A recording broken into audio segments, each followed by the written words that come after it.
Right, exactly. Yeah. We're gonna discuss about building for 3 years.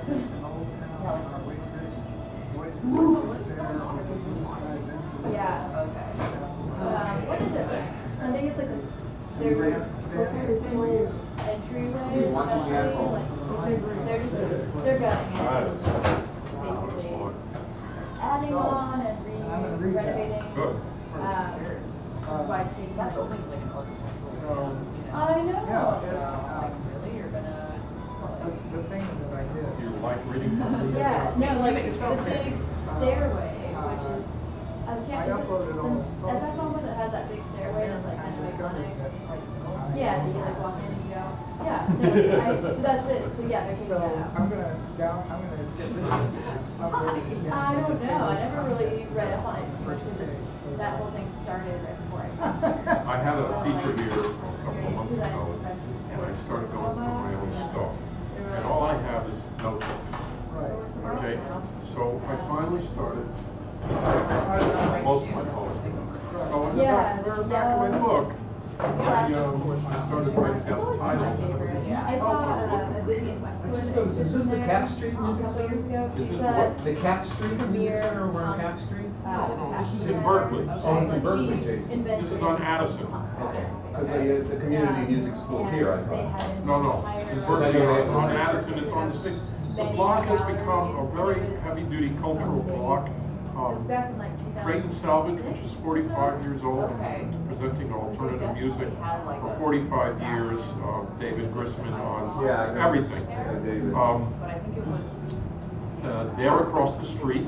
It's right across the street from the Berkeley Rep, which now has a Oh, I know. second theater. There are 2 theaters there now. I don't know how long it's been there. About 10 years. I saw, this year, I saw, one of my ex-wives has season tickets, and I got to see Exhibit. Ian McKellen and Patrick Stewart in a Pinter play. The tickets were $100 each. Yes, Patrick They were fabulous. He was One of the best things I've a ever Shakespearean seen. actor before he did the Star Trek thing. Well, McKellen is one of my favorites. Oh, You know. Patrick Stewart.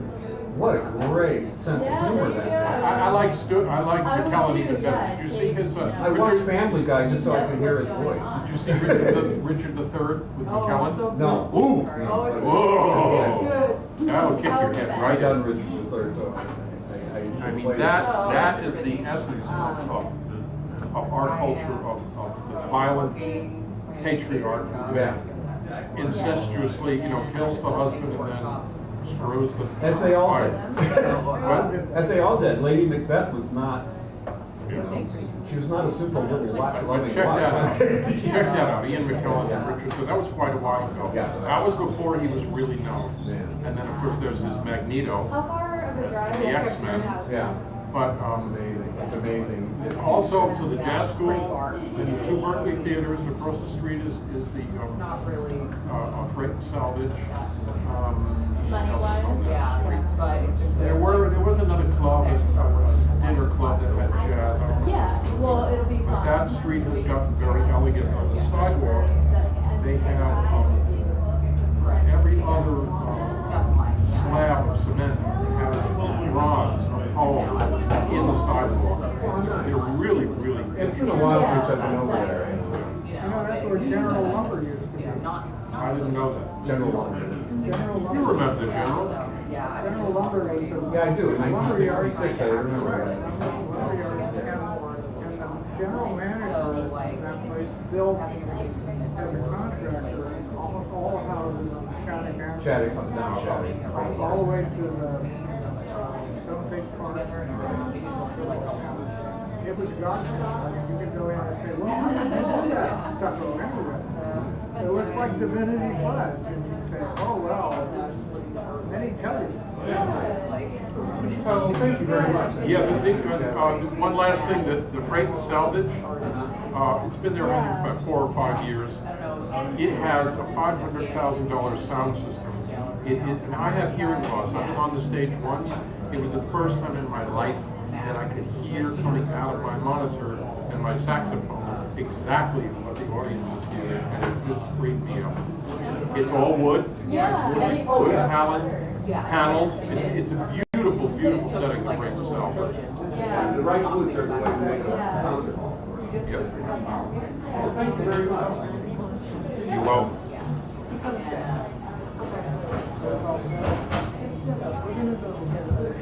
I'm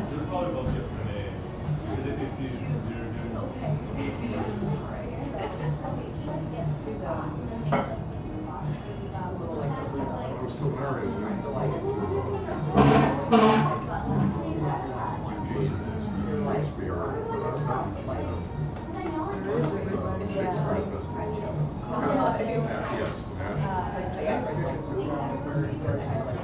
Yeah, that, but we would go, we would see 3 plays a day. Gord. I really like the Black Swan. Very nice, very cool. Hello everybody and welcome to the Sacred Grounds Open Mic Poetry Reading, the longest running poetry open mic in the Bay Area since 1972. Where is everybody? I'm talking to empty seats. Are you guys here to read poetry? Yeah. Oh, well, here's Stage left, and then Jared just, That's great. Okay. So I'm Stephanie Manning, and I'm standing in for Dan Brady, who's the regular host of this reading, and he promises, well, we're hoping, that he will be back next week on April the 23rd. We're having a special memorial reading for the late Don Brennan, a wonderful poet that used to come regularly to this reading. His whole family will be here, and hopefully the seats will have people and more people. And everyone who's here, please do think about coming back.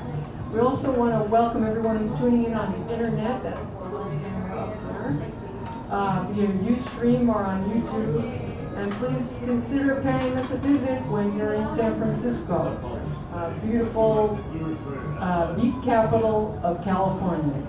This is a cafe, and it has great food and wonderful times I've had here. Tonight, we're waiting for people to arrive. We have great people here, but not very many of them. Our feature, Tom Odegaard is here, give the Queen's wave. And next week's feature will be Roy Mash, so it should be good. We also want to acknowledge and thank the poet Greg Pond, who will be hosting the second half of this reading, if there is a second half. You never know, sometimes people come. And Greg will probably be here. So, let's see, anything else? Oh yeah, I was just reading online that Friends of the San Francisco Public Library's spring book sale will be this weekend at Fort Mason, which is a wonderful book sale. They sell over 100,000 used books out there on the pier, Tuesday through Sunday, and I have the information here if you want to take a look at that. On Sunday, every book is $1. So they do have shopping carts, and people do buy a lot of books. It's totally wonderful. It looks cool. They're helping with your LinkedIn profile. Yeah, that's kind of weird. Like, that's the kind of makeover they're gonna do. I'm expecting a long pause, like Okay, without further ado, we'll go to our first reader, who will be Owen Dunkel, followed by Edward Halligan.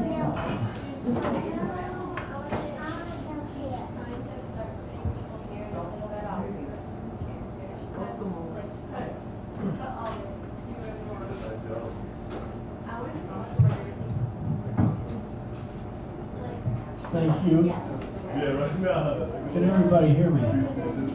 Yes. This is my latest poem. Sonnet at Starbucks. Here at Christ Madhouse, the quiet begets more quiet. The iron horse of reality yawns no more.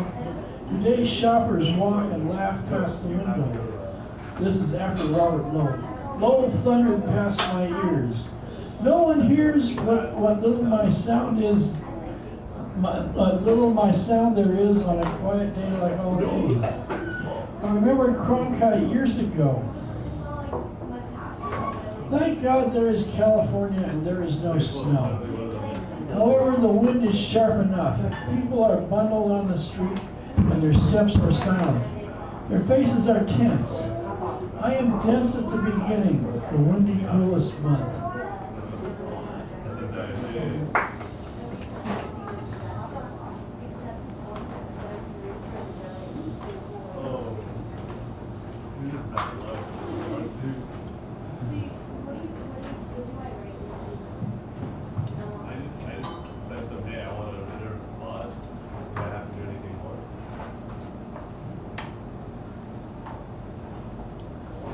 At Starbucks. Hail to the muses of Endor.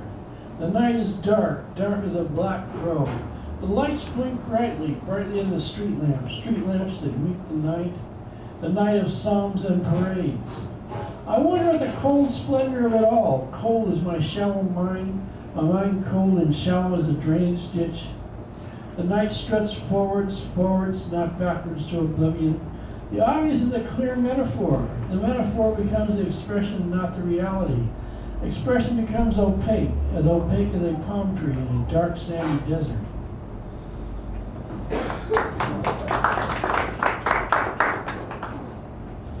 Lines at Starbucks. A rumble and the rubble of noise, of quietude of the late afternoon, might remind one of the refuge of quietude, of long waited care and caresses. Not a care of the coarseness of the far-reaching evening. It begins somewhere and ends nowhere, the nowhere of the cold and splinters, the splinters of serenity. Poem at Starbucks. Nothing comes of it. The day is noisy and quiet. My pen tries to create. It moves across the page like a cautious centurion, a centurion of the mind. It moves across eccentricity like fear and wind. My mind is like a sleepy day, moving across a sandy desert. The sapphire of the mind moving like a sapphire in the wind.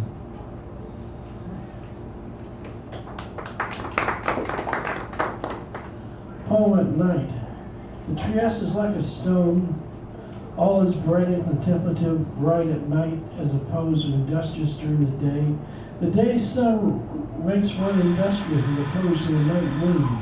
The night makes one as bright as the poet that during the day one wishes he had time to be. Sonnet at Starbucks. The will abounds in fame and fortune, a fortune of nonsense. The day is half over, it has danced its lonely way upon me.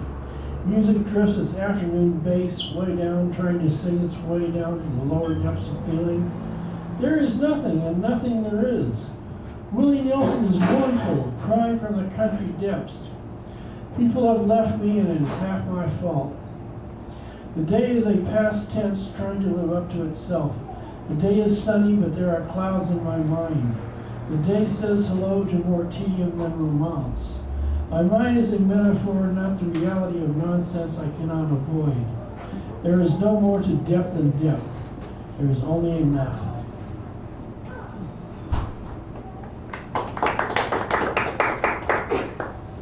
Poem at Starbucks. The day looks back under the open sun. Leaves are like silent castanets murmuring to the wind. The silent wind that shakes and shakes the branches. A quiet of something to say, or to nothing, to nothing, and everything that is air and only air.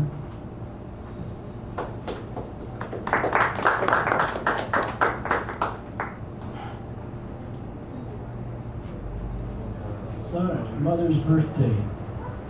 The wind flowed me along my tortuous way toward the phenomenon, awards, the dynamo called Market Street. Among beggars beseeching shoppers anon, a subdued Halloween. Cards for mother, of course, not tardy to her, thrifty Scorpio, the throng. I almost jogged by in a hurry, stopping by the post office, half filled with quietude. I scurry back to the library, half thrilled. Another hard, sharp Wednesday evening, not face to face. I only believe.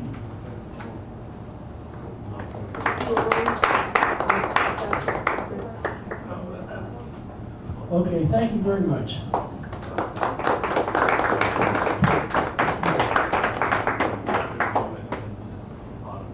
love that line, silent castanets. Very nice. Okay, Edward, you're our next. Oh, first time!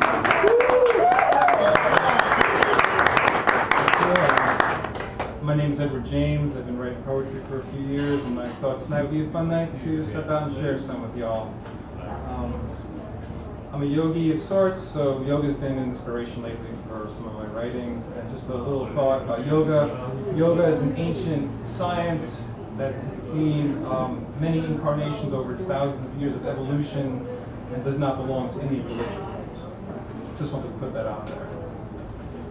To be or not to be graceful, that is the question. Life is not a question of what to gain nor attain, but rather what to be.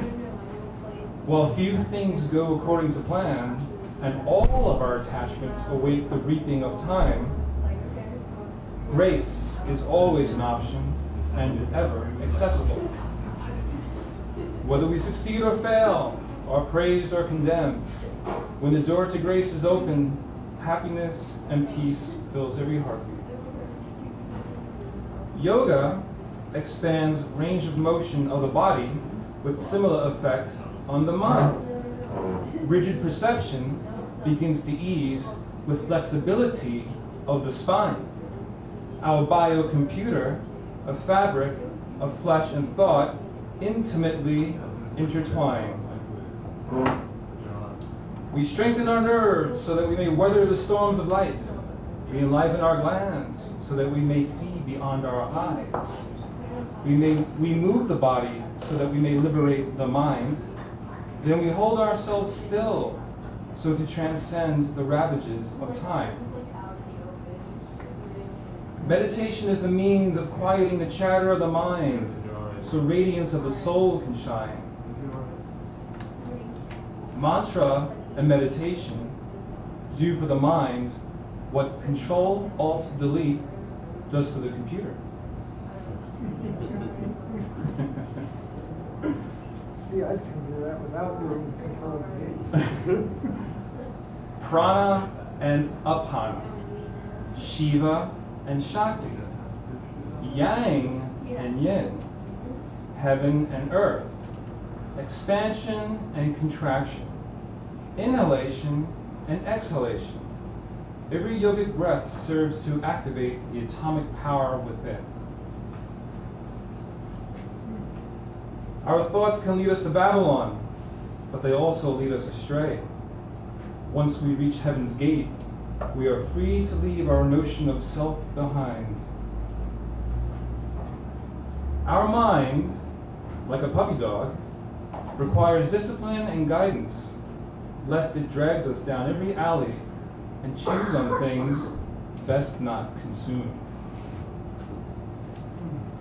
Should'ves and could'ves confuse the past with the present. Confusing the past with the present is cause for suffering.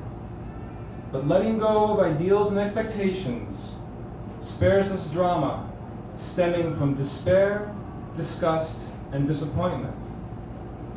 Only then are we free to live in the moment and co-create with the graces of creation.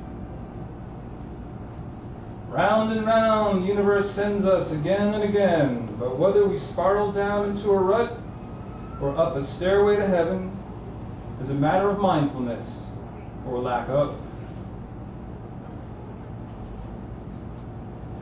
An emotionally selfish self is of no service to anyone, including themselves. Not all blessings are convenient, and not everything convenient is a blessing. Oh, what insane games we play as we allow our intellect to betray us in times of distress. When the surface of the pond is calm, we clearly see the laws of creation enacted with our participation. Let us not forget, amidst the unexpected, that through the words we choose and the disposition that ensues, we are our best of friends or our worst of enemies. Thank you all so much.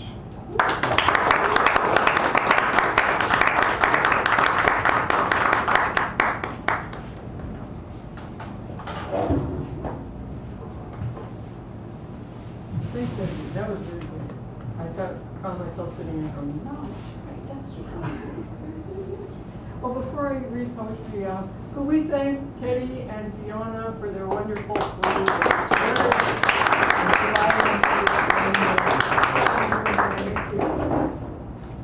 So I thought I would just read from Matthew Rogers' new little chapbook called Poems by Matthew Rogers. If I die, leave my door open. The little boy is picking flowers in the garden. From my door I can see him. The little boy is singing about the sun and the sea. From my door I can hear him. If I die, leave my door open. Li Po talked in his sleep beside me and said, passion so intense like green grass hitting our fence in a storm, like little oceans we painted long ago, like the faint hardness of the tender mountains. My heart trembles at 5 in the afternoon, and the tree outside my window has no birds.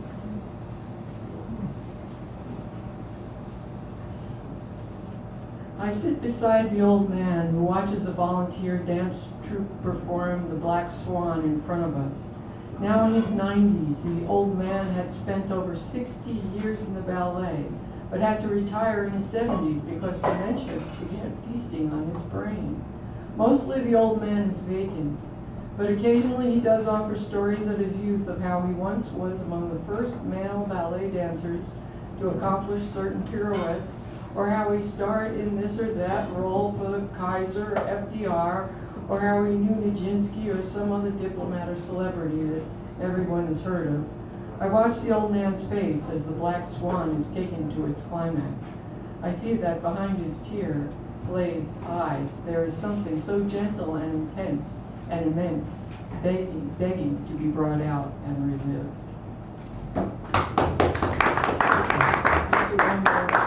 This is Mary Rudd's book that David Cartwright has donated to the raffle. And Mary Rudd died a few weeks ago, and I thought this was a nice one. This is called Blessing. May every place you look, stones become bread. May mangoes and papayas and pineapples fall into your hands. May you feed the hungry and give them flowers. May swallows fly in the wings of your passing. May monkeys dance in the path before you. May children of all people be your children, and all people be your family. May singing of small birds in air surround you. May poems always be in your mailbox, coming in to praise you, going out to right wrongs. Remember, you have the blessing of all women before you, combing their hair by the lake, naming all beautiful things after themselves.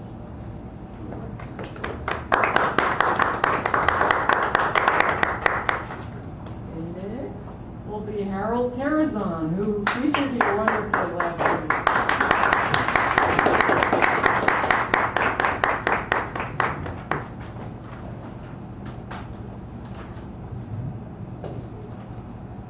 The first one is called On a Full Moon Like This, after my grandmother. Mom, you remind me that a rose grows regardless of the color of the soul, that the shrapnel of memory festers quietly in the night, blooming what survives. My grandmother, lacerating words I don't understand across my arms and legs, her rusting iron with the red wooden handle, her pink dress, her gray pants, the Virgin Marys, and the crumbling photo albums filled with photographs of families you cannot remember. You remind me often that on a full moon like this you laid unconscious on a lonely bed, and that you reluctantly let go of her hand, and of the insufferable silence without a goodbye, and your pleading silently for her forgiveness, hoping that she could still hear you. But she never mentioned I was the only one who was not in that room or in that hospital waiting for the doctor to switch the power off of her heart and listen to the piercing silence that would flatten her lives out. Mom, did I tell you that on a moon like this, a decade later, she taught me about forgiveness by carving out love and life into regret, blurring the lines between dream and life, and planting me in that room with her lying lonely in that bed? Did I tell you she took my fragile hand? My tears felt uneven, and with her palms tender and worn out on her cheeks, I apologized for no other reason than not saying goodbye, and not being in that room, and never saying I loved her.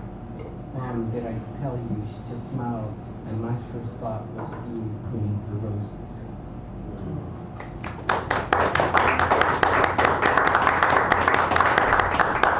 The next one is called First Love. First Love appeared in a Spanish language film my parents took us to watch in North Hollywood at a Mayan or Aztec theater. The film took place in Spain, Argentina, or a metropolis in Mexico. It had lots of old classic European influenced buildings. There was a lot of blue in the film: the sky, the sports cars, flowers, corduroy suits, fingernails, the ocean, and hearts. Some song I vaguely remember played throughout the film. The hook was accompanied by an electrical organ, a subtle disco beat tinted with memories of violins, and a Jose Alfredo Jimenez ballad. The protagonist looked very much like a young Leodan, the woman's face I cannot remember. But the young Leodan could. He kept seeing her in everything: a glass of beer, the rearview mirror, on the face of a silver watch. He searched for her for most of the movie. He drove fast through streets, roads, and around curves of cliffs, or maybe it was her driving around the cliffs so haphazardly. There was an ambulance and an airplane, and he was always in a hurry, running, driving, or pushing people out of the way. Leodan's face was always shifting between torture and unequivocal joy. He had an urgency I was very uncomfortable with. Our nails cut into the antique arm of the theater seat, and I still rooted for him, quietly. I did not want to disturb our parents watching the film. He seemed like a very nice guy, and I think we all hoped he got back to her. We were pretty sure he didn't get there in time, though. He was looking out to an ocean when the credits ran down his face. Thank you. So, Greg, what do you think? Should we just do all of the colors on colors? We can maybe go around robin, maybe. This time maybe go around and then go around again. Do you want to do the feature now, or? Oh, we're up to the Why feature later? don't you read next, and then how many other colors are there? There's just Casey and Greg Vaughn, and that's it. All right, but then. Why don't let all the open mics go first? Oh, Okay. And that way, if you don't like us, you can leave. And then Dave, right? Not yet. I'm the minor. Oh, you're the, I'm the 8 minutes. well, let's, I'm the well, yeah, you're the feature. So Well, I can- again, we can go around again, I think. You're So, going to do the feature now? no, let's all Okay. read and then we'll do, Right, Tom. okay, probably have Casey. Oh, are you Casey? Yes. Sorry. All right.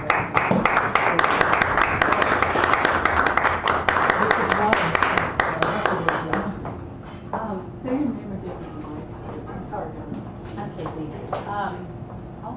Has it been here before? Yeah, 5 minutes. 5 but- minutes. No, I'm not gonna hold it. Okay. This your first time? This is my second time here, actually. okay. Yeah, I was here before. Actually, I wanted to do a little quick promotion. I actually teach a writer's workshop over at the Honey Hive Gallery. We just started doing, we actually have an open mic tonight too, but we didn't take anybody. But, Where so, is that? it's on 46 in Judah, Sunset. So, doing that on Tuesday nights. If anybody's interested in the flyers over there, so I'll come talk to you about it after. So I'm going to read 3 poems, 2 of which I actually wrote in my own workshop last night. So,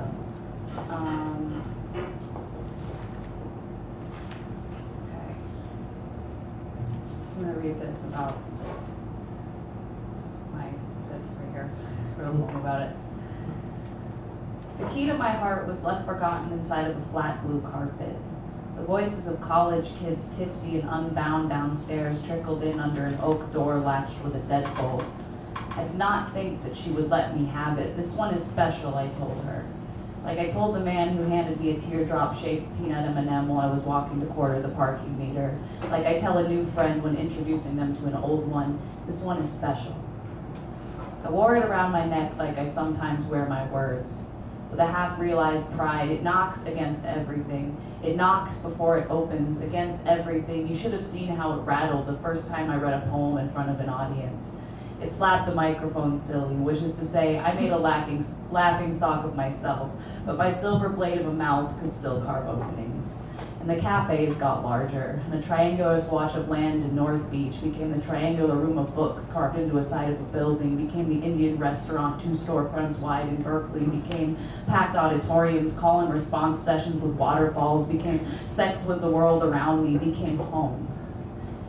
Now when I'm standing on one of San Francisco's busiest street corners and a fire engine blares by, I know that every last person I am screaming my words at can hear me. I refuse to be forgotten on the world's flat blue canvas. I refuse to let the drunken voices, so brazen yet saying nothing at all, eclipse the mansion of skeletons I have erected here. The key to my heart is still hanging from my throat, but now it is dripping from my fangs. It is rock climbing my shins. It is racing through the piss-stained streets and the music-soaked halls to find me still locked in my skin. It is dragging me out naked into the light, as if to say, this one is special.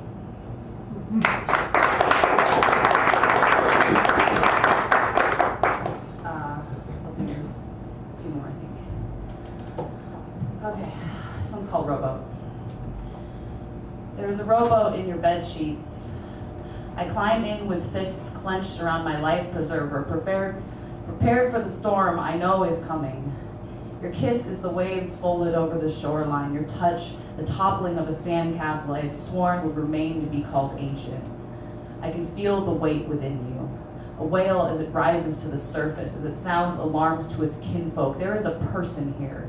They are catching fish enough to catch back to us, enough to toss back to us when they are full. I feel the boards tremble. I watch the sky inside of your eyes press into my hair, which stands straight up like that of a child raised by wolves. My oars can no longer guide me here. My feet can no longer keep me steady. I am pushing each leg with more strength every time you tell me I am beautiful. I am built with the fight of a cannonball. I am twirling into the ocean. I am tossed onto the back of the Kraken. My boat explodes into a cascade of stars, and I am drowning.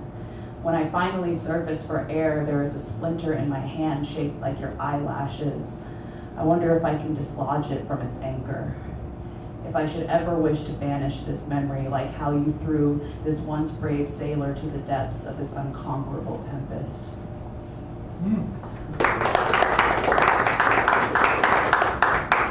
One more?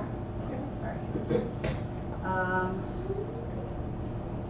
I was talking to a friend about how I probably should write about my childhood, so I did that in a weird context. So, this poem is called There Are a Few Childhood Memories, and it's basically about the fact that I don't remember a lot of my childhood. There are a few childhood memories. 1. Sitting at the breakfast nook that our friend Cabinet John had mosaicked together in his workshop, I stared at that lacquer for hours sometimes. How the wood was honey and oat, at my cereal bowl, chandelier twinkling off the milky white rings of wrinkled morning time. I imagined that it was a different universe, down in space, somewhere where you could gather without ever hearing voices impassioned to split atoms and bring our world's violent birth to shame. 2. The garden, and the rocking duck, more gray than white, more wrought than ply, where the ivy roped a canopy over the cracks in the walk, and I learned how to make friends with things that were barely even there to begin with. 3. The day that I killed my pet rat. Unaware that some creatures are not rendered invincible with your care, I placed the crushed rabbit foot carcass back into the lumber and chicken wire cage in our new cement basement and closed the door behind me. The next morning, my mother told me a rat is dead. And I made up the best fib my 6-year-old head could have conjured. I was either a liar in shock or a monster in denial, and to this day, I still wonder which one it is. 4. Crawdad fishing with my father. Riding a bike with my father, buying a pair of devil sticks with my father, snowboards and tennis rackets and lacrosse nets and Air Jordans with my father, bringing a lap pad and markers to the Bears game so I could draw pictures of dragons instead of watching basketball with my father, admiring him from the sidelines of his leather desk chair, always turned around, away. Clearly, neither of us were really what the other wanted us to be. 5. My mother's boyfriend, and how his balding head gleamed when he would toss me onto their mattress, bind me into black tangram sheets. Of course, it's not as bad as it sounds. I was just a rag doll, a puppet's talking head that lay limp in a locked room with the anger that he so rudely left behind. He would have had to want me there if he dared to do anything worse. 6. Trains. I like the strangers, speaking in dialects that soothe through metal, Coast Starlight to Martinez, Sacramento, Dunsmuir, Klamath. I carried a magenta cap and asked everyone I met to sign their name on the top in black ink. Emeryville, Davis, Chico, Redding, Eugene, this is where stars came from. And the journey was where I went to know them better, reading their $5 novels, sipping their plastic cup cocktails, pressing their finger to the cold glass and waiting for the dawn to come begging to be seen after snow. I've forgotten most everything else.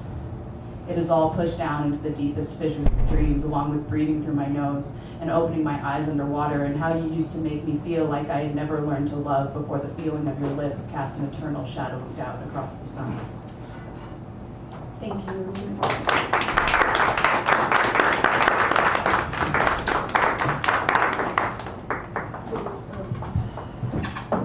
Next will be the Great Pond.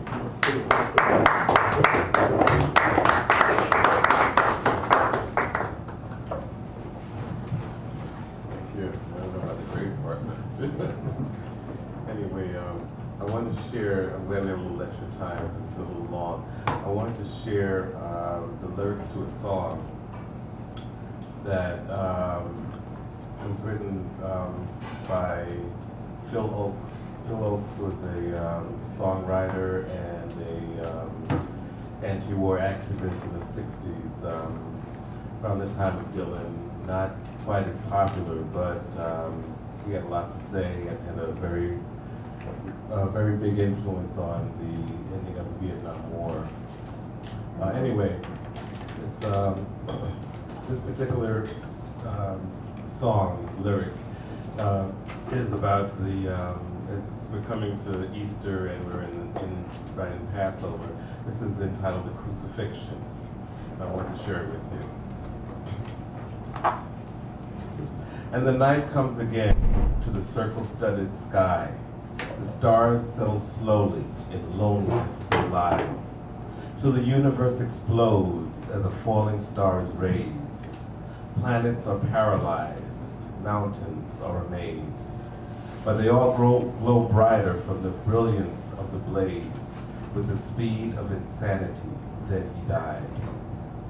In the green fields a turning, baby is born. His cries crease the wind and mingle with the morn. An assault upon the order, changing of the guard. Chosen for a challenge that is hopelessly hard. And the only single sound is the sighing of the stars, but to the silence of distance they are sworn. So dance, dance, dance, teach us to be true. Come dance, dance, dance, 'cause we love you. Images of innocence charge him to go on, but the decadence of destiny is looking for a pawn. To a nightmare of knowledge he opens up the gate. Blinding revelation is laid upon his plate, that beneath the greatest love is a hurricane of hate, and God help the critic of the dawn. So he stands on the sea and he shouts to the shore, but the louder that he screams, the longer he's ignored. For the wine of oblivion is drunk to the dregs, and the merchants of the masses almost have to be begged, till the giant is aware someone's pulling at his leg, and someone is tapping at the door. To dance, dance, dance, teach us to be true. Come dance, dance, dance, 'cause we love you. And then his message gathers meaning and it spreads across the land. The rewarding of his pain is the following of the man. But ignorance is everywhere, and people have their way. Success is an enemy to the losers of the day. In the shadows of the churches, who knows what they pray? For blood is the language of the band. The Spanish bulls are beaten, and the crowd is soon beguiled. The matador is beautiful, a symphony of style. Excitement is ecstatic, passion places bets.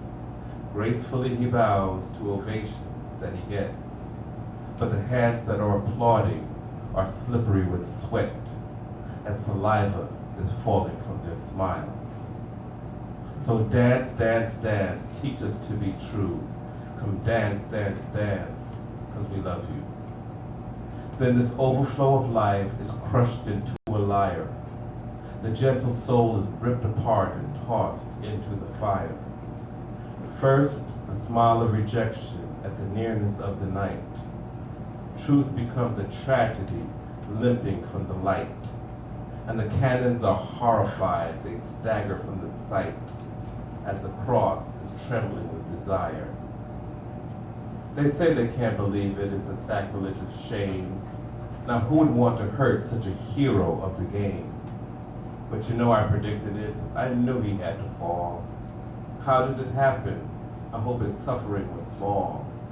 Tell me every detail, for I've got to know it all. And do you have a picture of the pain? So dance, dance, dance, teach us to be true. Come dance, dance, dance, because we love you. Time takes her toll and memory fades, but his glory is broken in magic that he made. Reality is ruined, it's the freeing from the fear. Drama is distorted, what they want to hear, swimming in their sorrow in the twisting of a tear as they wait for the new thrill parade. Yes, the eyes of the rebel have been branded by the blind. To the safety of sterility, the threat has been refined. The child is created, to the slaughterhouse he's led. So good to be alive when the eulogy is read. Climax of emotion, the worship of the dead, and the cycle of sacrifice and wine. So dance, dance, dance. Teach us to be true. Come dance, dance, dance, because we love you.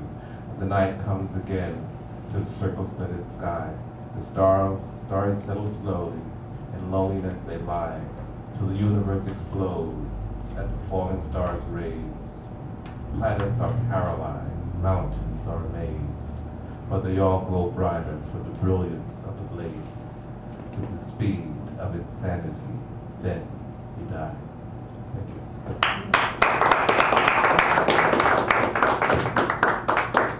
So we have two more poets, and then our feature, and then our mini feature. First, Eddie, do you want to read, Eddie? Okay. Here's Eddie.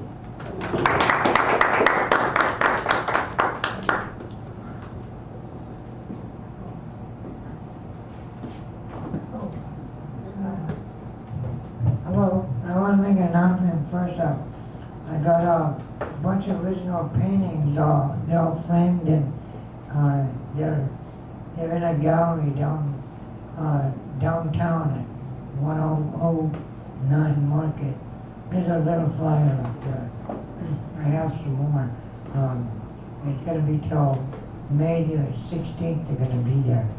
And I was invited to go to the University of Art. The lady invited me to give me a tour. And a lot of things are going okay for me. Anyways, if anybody wants to go look at my original paintings there at the gallery there, I'm very happy about that. Okay, let me see, what I'll read is, how about, I'll read the Poor Boys Blues. I wrote this a long time ago. He wants to impress the ladies in a lifestyle not his own.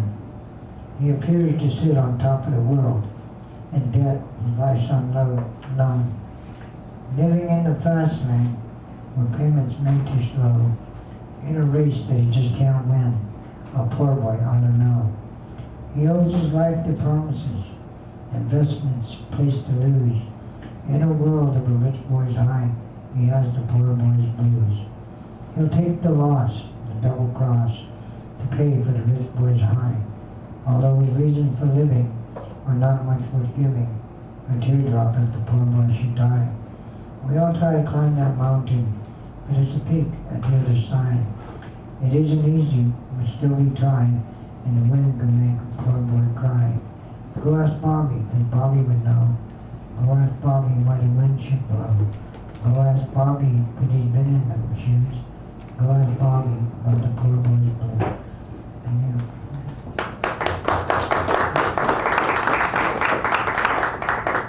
This one is called Acting Normal. You'll be amazed at our early age, all the actors acting on an open stage. You'll find your lines, you'll lend your ears, you'll laugh, you'll cry, and you'll meet your peers. Just who is who you wish you knew, and you'll find some too hard to believe. And who are you? Is your act something new, or is there a trick or two stashed in your sleeves? You'll be amazed at our early age that we were all born actors, and the world is our stage. You'll dress the part because you know in your heart you'll be called to the stage, vain and formal. So for now take a bow, because the world taught you how. We were born in this world, acting normal.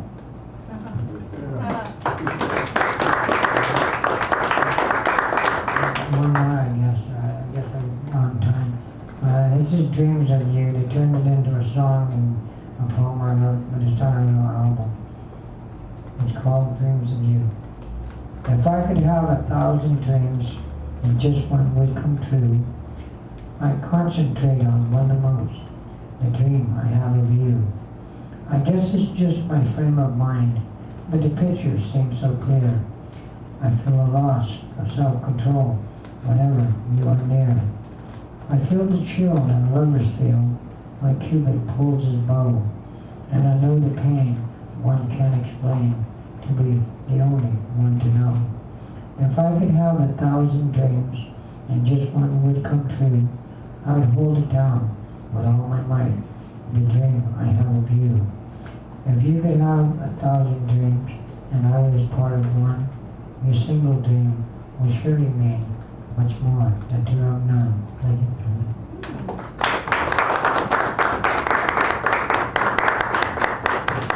Thanks, Dave. And now Garrett Murphy.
Belonging or not.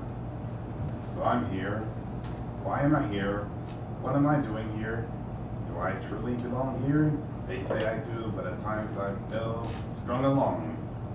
The world claims affection, but the days don't coincide. I feel empty here, like my pockets unbanked. And no accolades or honors or prize, so should I be here? Make my dreams, like I have my one occupation being a doormat, scapegoat, looking more repellent. I sure does not seem to do right by many. Even my mind has deserted me lately. My sole talents appear to be bungling, missing opportunities, and all turning people against me. And long do they weigh? So should I be here? Do I really belong here?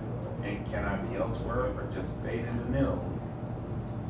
And what's weird by me is what's weird by me is that I do like it here. This is where I think that's in all my existence. People still say I'm that I have some importance, but I still can't help but feel whether I do belong here, or am I wanted here, or not. Yet I stay here anyway.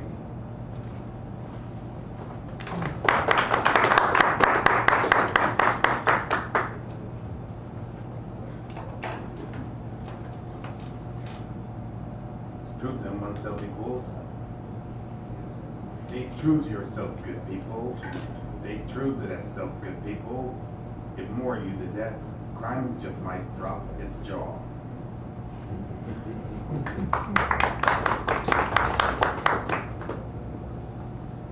Neatly. Exalted is a needle when it pierces a lobe, and occasional other parts that great ornaments do mount. Exalted is a needle to which companies do flow, to create human canvases for one's own exhibit. And perhaps most loved is the original needle that assembles great attire and then stares within such. But one needle that sends many a same swimming off is the one through which potencies and medications do flow. More reviled one acquires than the ones with bad substance.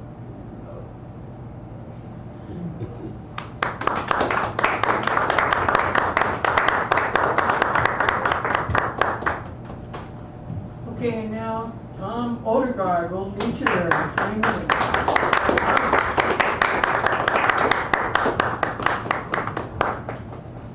Okay.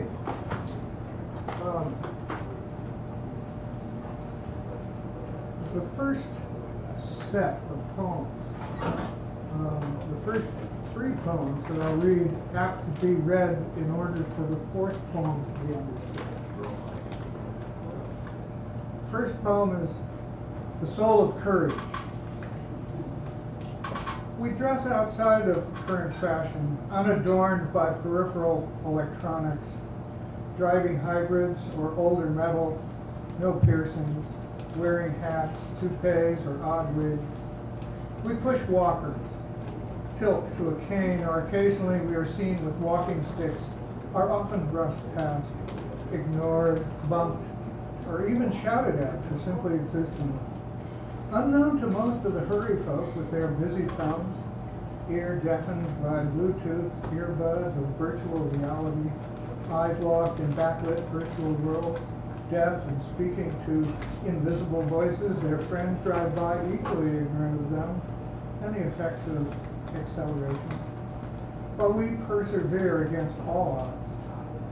Before dawn, we wake to read in quiet, make coffee, check news online, and plan the day, knowing we may not follow through, eating breakfast, dressing after a short shower. We sally forth by noon, our feet and legs finally stable, our minds open to plum trees, sky vistas, the hustle of passing young faces, the ratcheting sound of business as usual. By 4, we're more than ready for a nap. And after that, a modest meal, having eaten too much at lunch.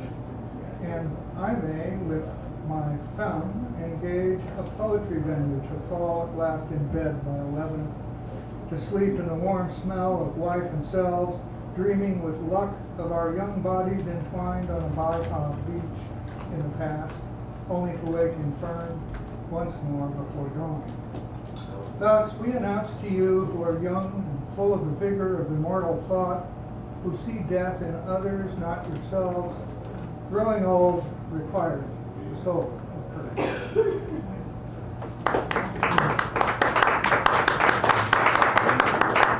The second poem, Ritual Sacrifice. I wrote this in 2003. It's not really that dated. The facts are these: you, me, everyone who stood against these whores of power, skanky men in expensive suits, writing us off as unnecessary expense, giving us over to all-day suckers of fear. We let them get away with it. We sucked up the comfort, cool cars, sexy clothes, dumb songs, odorless armpits, and being all we can be. Yes, ma'am, we bought it. Hot coolness and cool hotness. Exaggerated difference from a bit of skin to sex to facts and opinions, dividing us from each other. We did it. Fell for selfish pride, put ourselves ahead of mother, father, sister, brother, neighbor, friend, and would not, could not, share a common goal lest we lose our payslips, our funding source. Oh yeah, we did it. Couldn't get enough of twin towering infernos falling 1,000,000 times over. Sold us straight down the river to the highest bidder, offering us a securite, or better yet, 5 seconds of righteous indignation at some profiled piece of meat. What a joke. What a bunch of patsies. Downright us of a dumb fucks. That's us. We're the national secured state. You and me. 19% of us think we're in the top 1%. And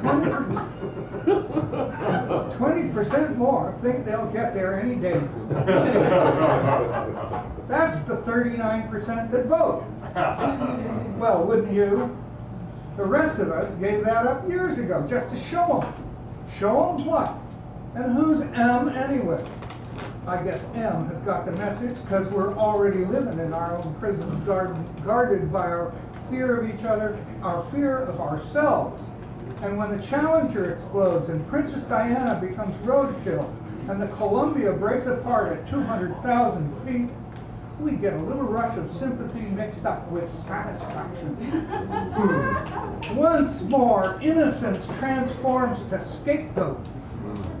The ritual sacrifice returns.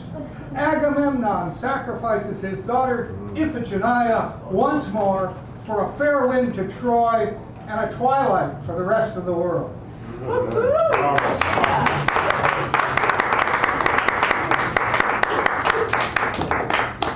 Okay, there's a third poem that I have to read before I can read the next one. But I have to get to it. Here it is. Abandoned by the Sea, 2011. Eating breakfast in Bandon, Oregon, we see spent space-time in desiccated pilings and rotted breakwater walls with overlays of failing commercial enthusiasms, pushing for one more boom against recurring busts. Old town Bandon by the sea, where frontier wood weathers in ceaseless summer wind and fog, shrinks and expands with winter storms.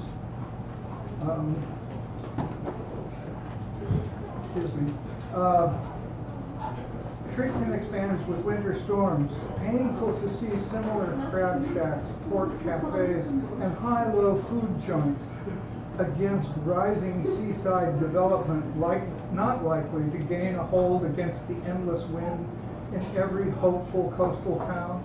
Even occupied homes are forlorn, surrounded by moving sand and tireless breaking waves.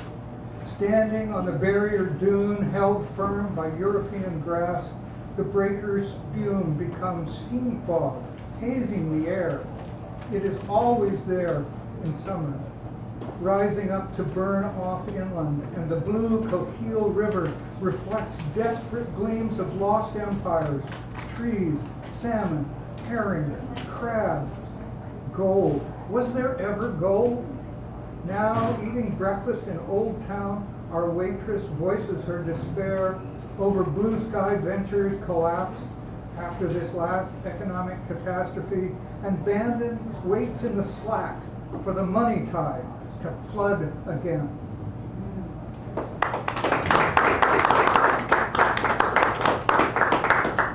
Now, our host here didn't know who Steve Arntzen is, and hopefully some of you do.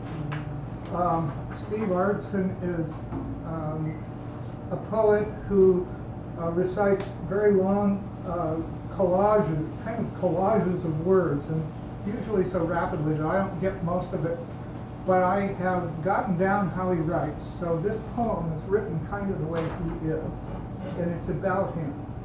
Steve and we get together again, 4/14. I had not been in that room since August of '63, that wide, old high-ceiling arena for receptions and gatherings of the faithful and the lately dead, and newlyweds standing stiffly in lines to meet and greet relatives unknown in powder and cologne grins, limp or crushing handshakes, just for show. I never wanted to go back there after that wedding to the girl of my dreams, whose parents turned out to be emotionally as cruel as the Middle Eastern gods. Steve's invite brought us there, half a century later, where we sat in a single folding metal chair, some 8 feet removed from an older, hard-used pianoforte. He welcomed me with his strong working man hands, then sat upon the bench to ply his surprising fingers on the keys, and so surround us in Chopin preludes, filling and ringing the empty room with glorios, arpeggios, and alleluias of light and dark. We enthralled, closed eyes to fly among the notes, hearing the failed tunings, occasional wrong notes, as somehow perfect in the gathering evening. Peter Quince was there, taking notes for his clavier. Susanna, too, gliding toward her storied bath. Inside the music, we watched our plighted troth, back then, dissipate among the plashing notes, that first marriage long gone and now completely put to rest in a bed of wondrous notes played by a craftsman of intent and feeling emphasis. After his concert, in the evening dark, we walked out of that place and into a Thai restaurant. Steve led the way to the back booth where we might hear each other's words in private. He went first, reading from his memo book, microscript passages of third-person accounts, deeply philosophic collages, the provenance of a gifted vacation on the coast. Medora, we think, from friends of his in a coast writers group. So he had written an influvium to honor them. After that, we ordered soup, green curry, and we read The Soul of Courage, a recent work about growing old. Steve, enthusiastic, said, "We love the way it ends." The food arrived. We ate, and Steve recited parts of Oceans, finishing with Within Nepenthes, wide, forgiving, sweet, borne by the loud serial surf of the Big Sur. Oh, my people, you must know that Steve is genius, wearing formal dress, belying how his soul is racked with all the wide surround of greed or stupid human works. I read Ritual Suicide and gloried in his laudatory cry. Yes, that is how politics is chanted. Not rant, but eloquent, reflexive mirroring. There is no escape from such truth.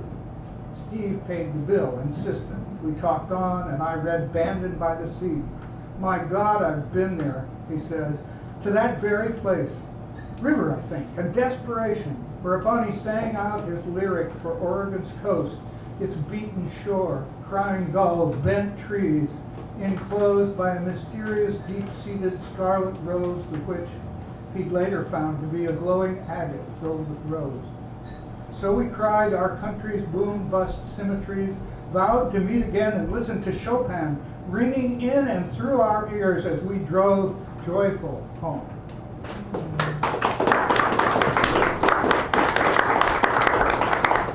Well, if you ever hear Steve Arnson, you'll know what he's going to do beforehand.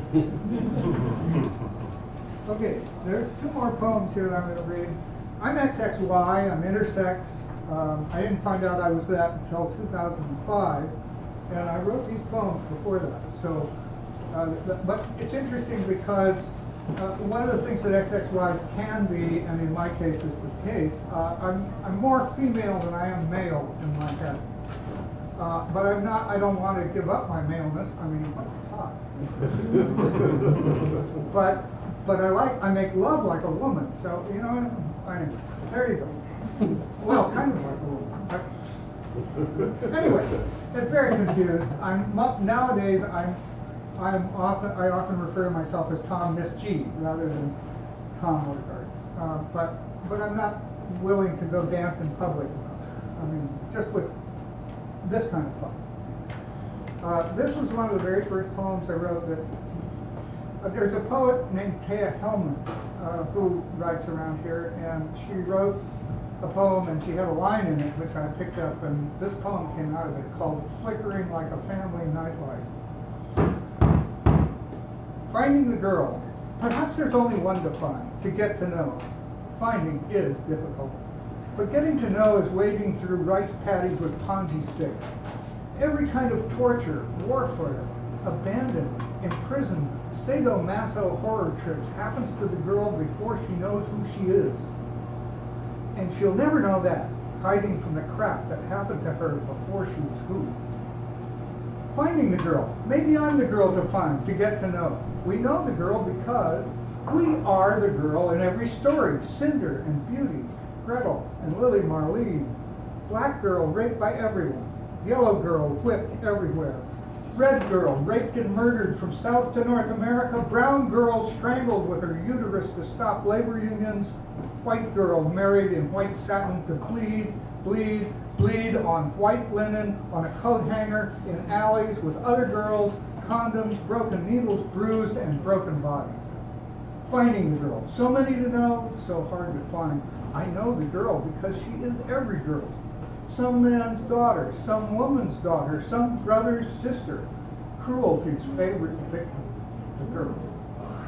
Girls in bushes, buried in leaves, frozen in snowbanks, outlined in stars, stoned in villages, beaten with fists, rods, belts, whips, anger, grief, rage, inadequacy, frustration, because they are everyone's mother, because they are daughters, because they weep, cry, scream so well as they will talk, because they are near. Knowing the girl and finding her, finding the girl and knowing her. You are the girl that I am. I am the girl flickering like a faulty night. In the night sky, moon riding the cold wind, clouds glowing with moonlight, the boy waits in the shadows, afraid of big people, fighting, weeping, crying, screaming, afraid of being here or there or anywhere, afraid of knowing the girl. Oh, here it is. Come on. Oh, don't tell me that. Over here.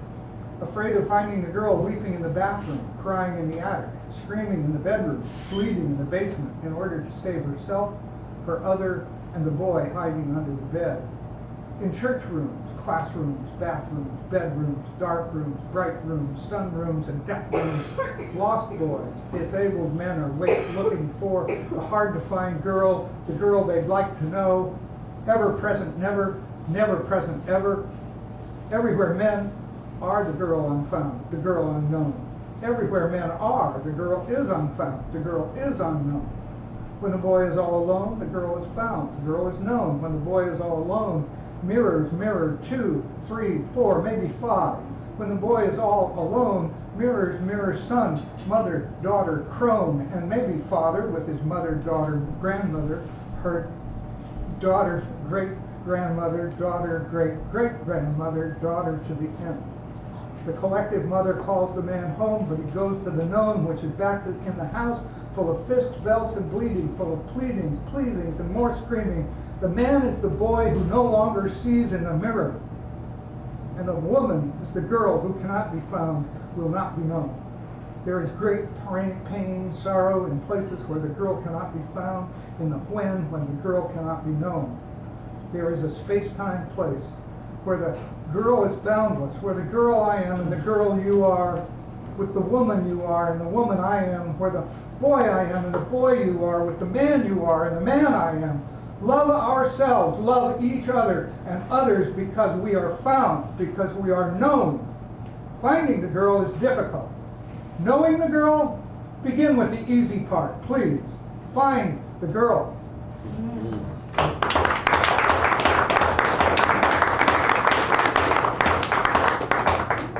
Shit, was that enough weight? Okay. All right, can we get time?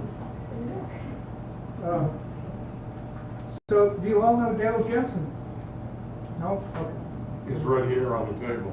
Yeah, he's there on the table. But, okay, here's a couple of things I did. I did a bunch of prompts with Janie Dresser, and these are some of the things.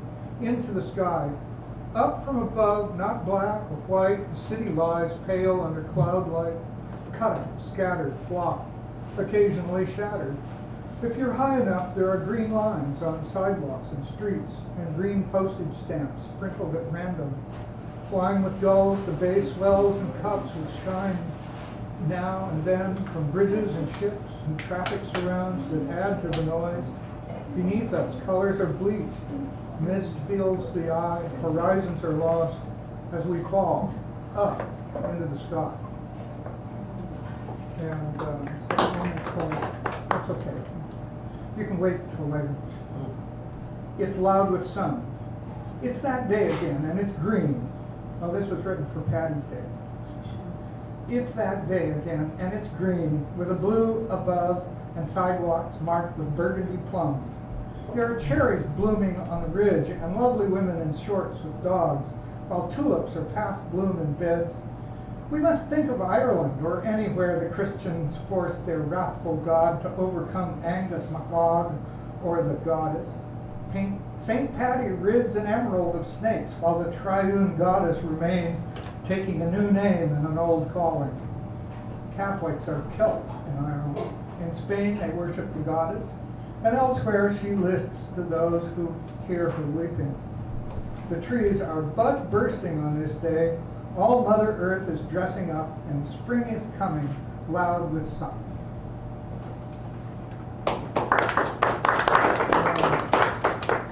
Another project from,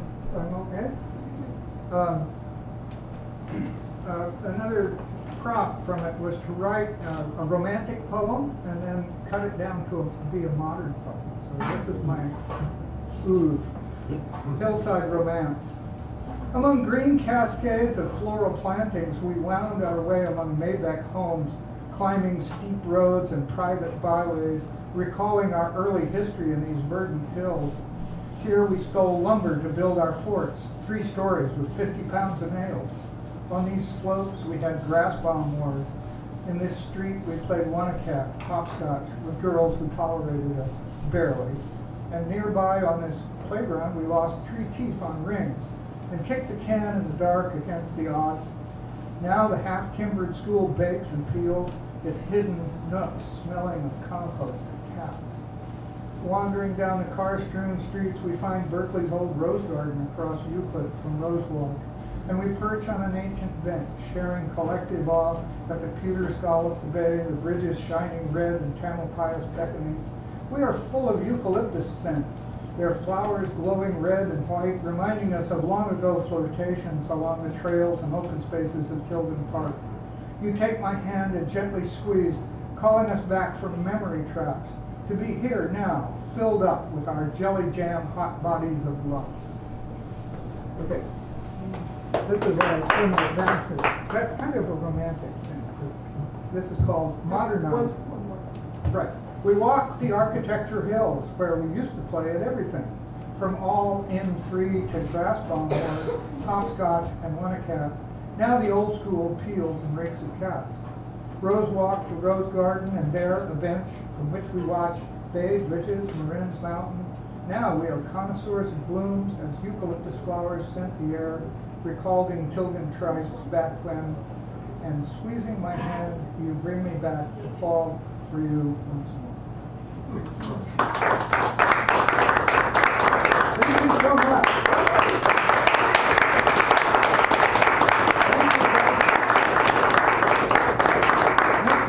I'm very appreciative of it. I don't usually read those things because they're too long. And they're a little fun. And last but not least, we'll have our mini feature, David Erdreich.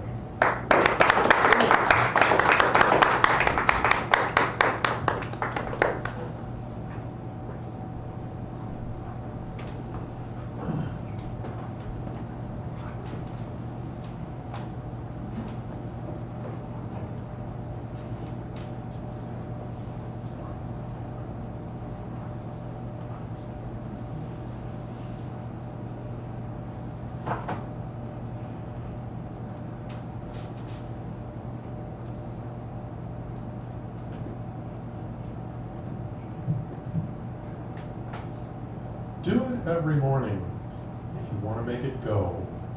Touch the pen to paper. It will make the music flow. Every word a purpose. Every act a play. Skill and craft are apt and daft. so do it every day. Sacred Grounds, a revolving door, mausoleum and carousel combine, outliving poets, continuing as meeting place for the living and the dead, the written and the spoken, ceremonial masters, past, present, pluperfect, language, not a barrier, at real venues, when the tour de force inhales the local hurricane, blows it out his crass, refines it with powder snookers, bills you for billiards you didn't carom for, talks to the bouncer, checks with the chalk, hops over butterscotch written with style, scratched, clawed, called, cause, defanged, defrocked, defined, roughshod, rough trade, rough rider, metered through a maid, crafted artfully while dodging destrian,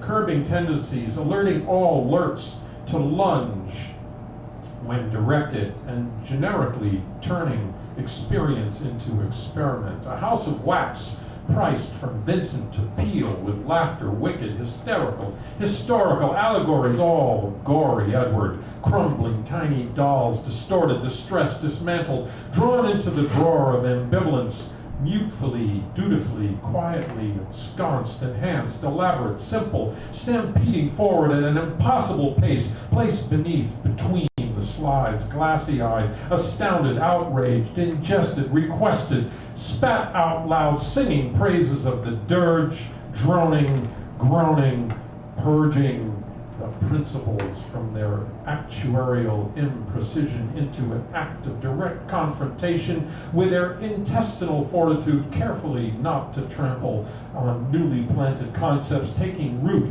in the form of magical mandrakes, mojos, potential love poems, suave mauve salves, salvation stored in a geode, crystallized in a ginger snap, popped in a cornucopia, coping with the strange strangers, mythical beings, and oversized ornamental gargoyles. Fork my tongue on a road less traveled, fading to a wagon wheel at sunset, a prairie, homage to the image.